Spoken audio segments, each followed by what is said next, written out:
Saturday, June the 25th. Here's another video of the construction project complete except for exterior paint, and we're going to paint the whole house. So there's the big cat. He weighs about 30 pounds right now. He's coming to see me. And there's the construction. All closed up with vertical siding now. And the debris pretty much cleaned up except for my hoses laying around. I'll open the door. I got some shelves in, but they're not good enough. Nice door. A real fiberglass door. Dark in there.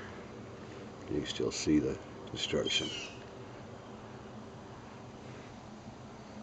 Had to replace the bottom boards all the way up this outer wall.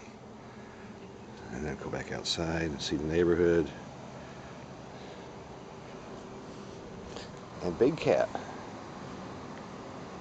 He's going exploring in the shed right now.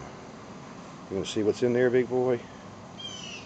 That door is 24 inches wide. Gives you an idea how big the cat is. How are you, Big Cat?